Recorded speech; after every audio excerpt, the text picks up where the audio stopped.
Welcome to another episode of TPM Ridge, the podcast where we bring in industry leaders in technical program management to share their insights, experiences, and the lessons they've learned on the front lines of the TPM movement.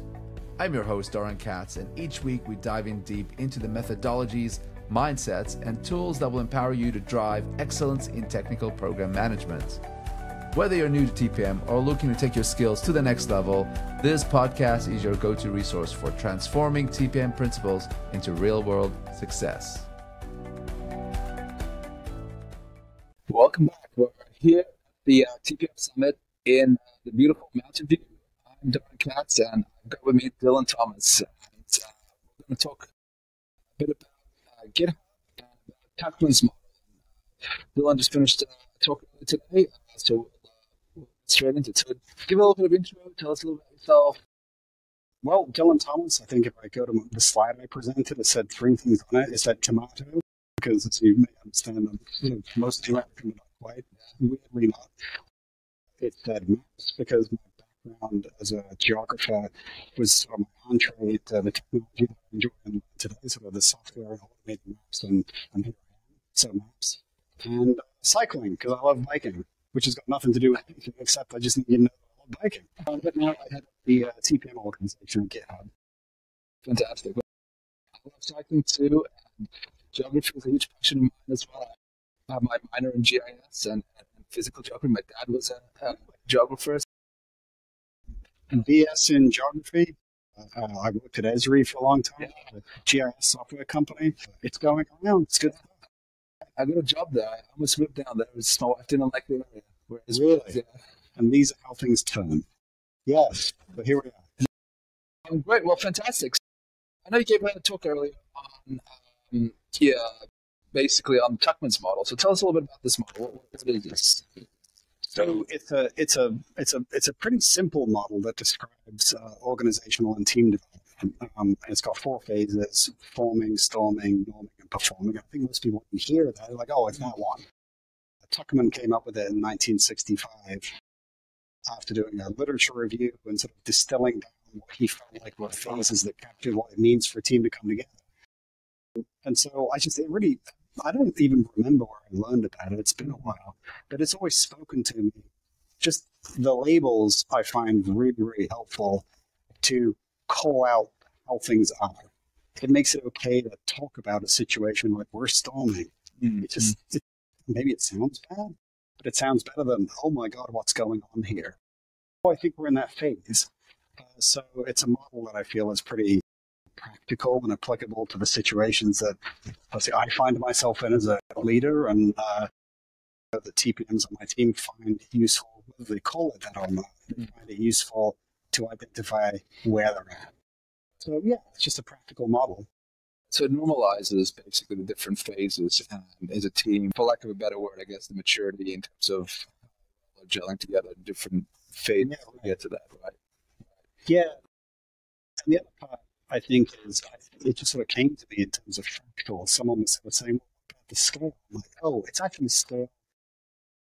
The model wasn't created in a scale independent way. He was talking about small teams. But I found it useful to talk about things at multiple scales. So one of the questions that someone asked today was like, well, what if things are cool up here, but there's, a team's like storming down there? I'm like, it's happening to me this week. It's happening to me, and it's okay. We're wrapping up the program. There's a fifth phase that someone came up with at some point called a journey. I was like, it's okay. Yeah. So then just like, that's fine. It's different scales, simultaneously at different times. We're experiencing different phases of that model, and that's fine. And that's why I find it so useful, to be honest. And so it's cyclical as well, I suppose. We live in sort of a transient environment where you have engineering teams and PPMs, and people come and go constantly. Right? So you go through those different phases. I guess you have that cyclical aspect of that. Is there anything you can kind of take from one to the other, I guess, that would help you mature in some pace, or is there anything you can learn from going through these different phases? And say as a TPM, you kind of go, all right, in the final phase, from storming, norming, positioning, like, what happens when you go back? I was going to be saying, I think we, as TPMs, we develop that toolkit that's appropriate to the situation, and then you start to figure out which tools apply where. So if you look at typical retro, well, is that for storming? Well, I don't know. Maybe, depending on the situation. Is it for storming? That sounds like pretty good. I mean, most people would say it's a thing you do every 2 weeks after you sprint or a cycle, right? It's like, well, yeah, but if you think about things from an organizational perspective, which is operating, like there's a reorg, for example, like something a little more dramatic than the program's reached its natural conclusion. But well, let's just stir the pot a whole lot for business reasons. I have the business reasons. By golly, that's some churn.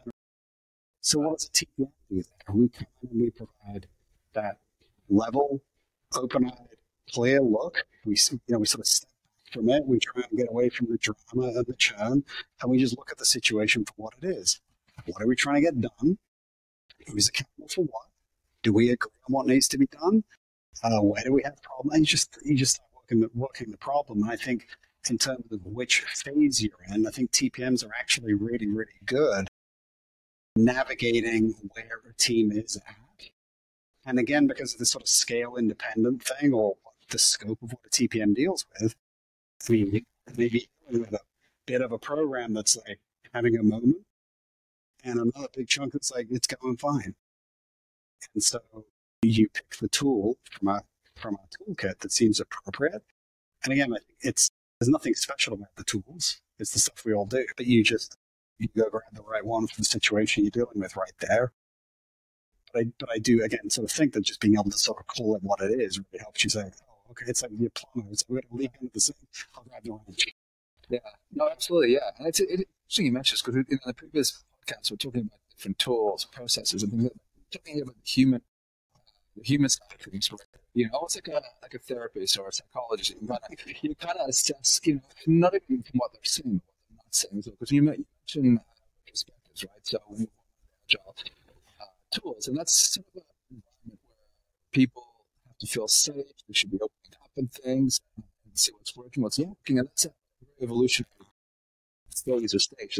You mentioned maybe this is something you would first meet. You can kind of open up and say, well, I feel this or feel that. Absolutely not. Yeah, that is a journey. So, in fact, if you're in a storming phase, is a retro the best thing? Maybe folks aren't ready for that. Maybe there's a different kind of conversation, which is about building psychological safety first, so that you can have that, right? Yeah. I think that's the part where I don't want to go overboard on being able to label it, but it's kind of handy to just say, like, it's living all storm. That's okay. It's predictable. Don't beat yourself up about it. It's normal. What seems to be what we solve, what decision we need to make, where we kind of stuck. It honestly just it's easy to say it.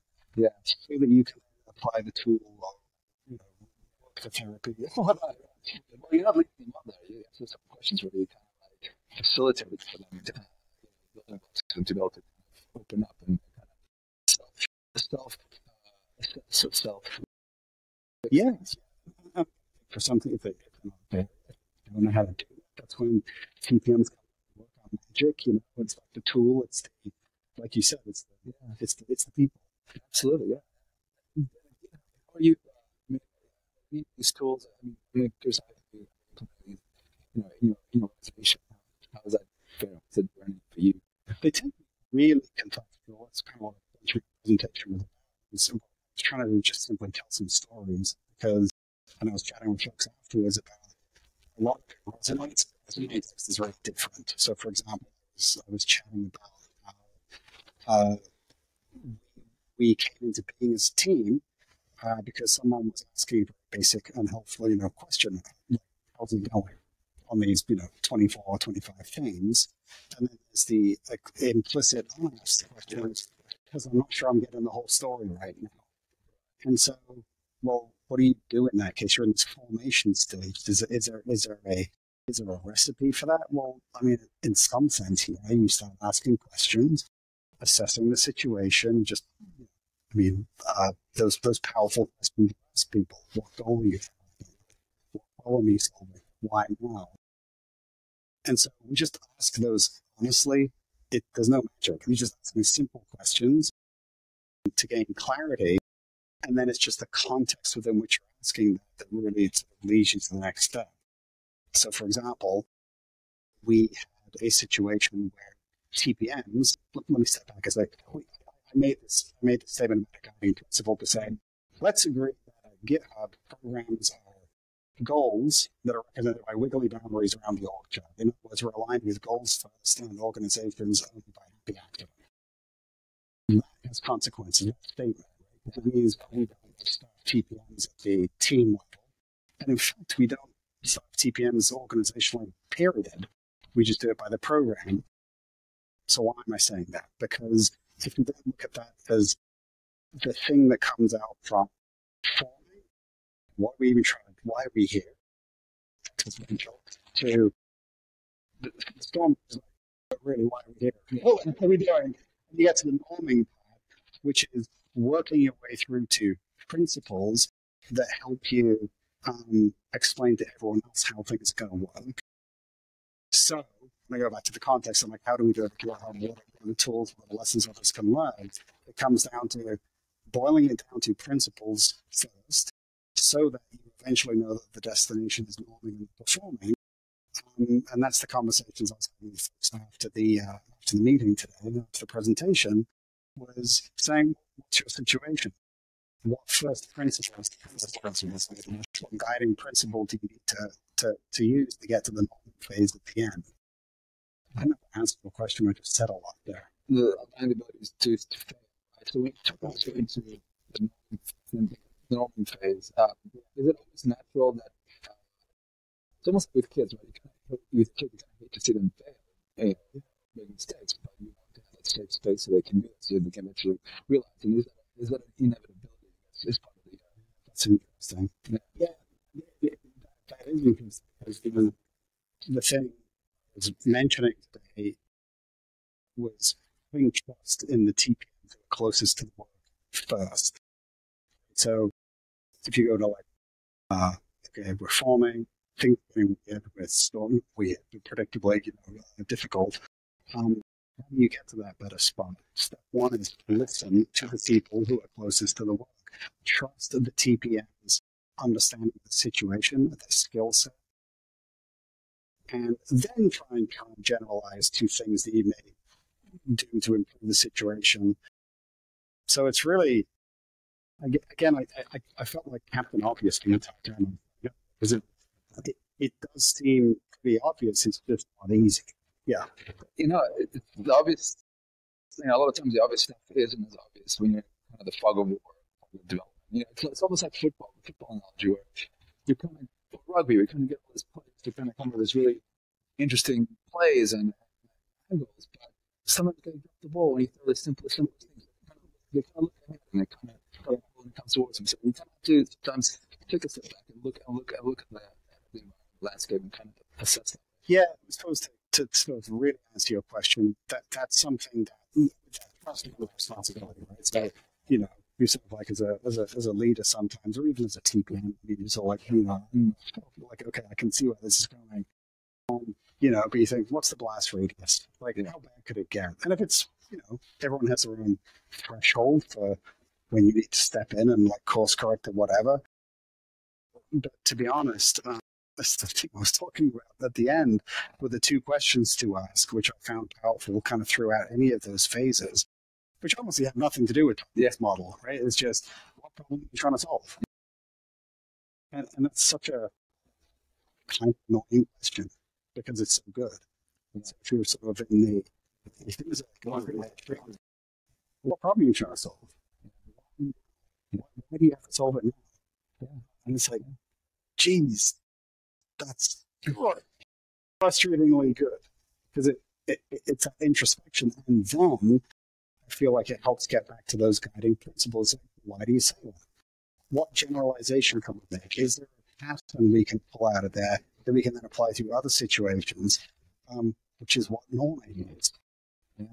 So I know from my time working at Amazon, two things that my takeaways when I work there is you start, you have tenants basically. Yeah. And those things are literally the first thing you see in the project status. It kind of reminds you what you're doing.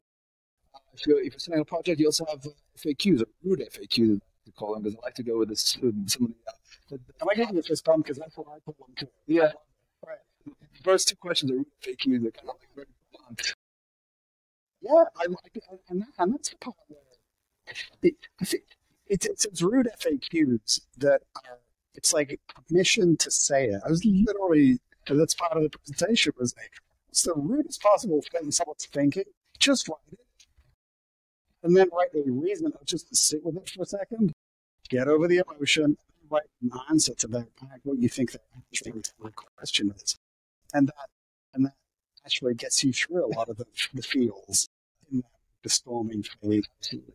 Yeah, in a quick anecdote, I was in Australia before I moved to the US. We were working for the Australian company that was an American company. And the first thing they told us before the American bosses started coming is they're trying to teach the Australians how to not be rude questions. So to be very polite, to dress up and all that. So coming in, rude FAQ.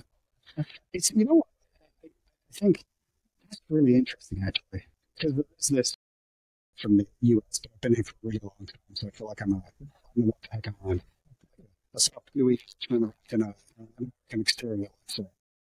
But it's interesting when people come from different cultural backgrounds, different experiences, different languages they speak, and figuring out how to have those nuanced discussions. And there is something, again, that's sort of like that permission to just say the thing, as opposed to like maybe the Americanism, like, oh, it's great, it's super awesome. Well, no, it's not, actually. Yeah. Like, let's not sugarcoat it here, folks. It ain't super awesome. It's like moderately okay at best. And here's the rude version. You know, if you go talk to, I have a story in my background where I was working, I was under some pressure to ship something, and this German engineer said, stop stressing, work the problem. It's like he was some guru from launch at NASA instead of shipping something in a car. And it was like, right. He's giving me permission to calm the heck down and work the problem. And it's that same thing, because for me, I was like in that, it's almost like the mini version of the model. I was storming, I was stressed, I was worried, I was freaking out. And that was like, I have the answer. And the answer is calm down, work the problem. I don't have the actual answer, but I know that the situation requires that you just go. And that, to me, was one of those cultural things. It's like, permission to work the problem, get worried. Yeah. This is like, I love it. I felt like we've gone through all of these steps in the model. What are we doing now? Are we performing? Yeah, we're close to a journey. But before we go, any interesting takeaways from the summit? You know, is this your first time here? Yeah, it's incredible. I mean, we invited folks to GitHub earlier this week, some sort of leaders from TPM, because I feel like I sort of know my people are out there, but I've never been able to find my people and meet them. Wednesday was really awesome for us in like small setting to just talk about real stuff. I mean, real and the things that matter to us as leaders and managers, what have you. So that was great. And then to come here and like, I've had such, to look out at a group of people and know that they're your people. Yeah. Because when I do that presentation or I think about it, I'm like, I'm super nervous because if I was talking, like, if I was saying that stuff to an engineering crowd, it'd be like pitchforks. If I was saying that to a bunch of product managers, like, the hell do you say? But the TPMs get it. It's their lived experience. It's been really energizing. Just tingly, just thinking about how cool it is to be around my peeps. Yeah. I was going to say, when I was going to give the analogy of being, sheep with a bunch of wolves, because we're not really sheep, but yeah, right. Whatever we are, the same species in a all sheep, all wolves. We've got to work on that analogy. Yeah. But, well, thank you very much, and I hope we get to see you in a podcast later this year, maybe next year. We'll dive deep into different. Well, thank you for your time. I really appreciate it. Yeah, enjoy the rest of the performing. Thanks, everyone.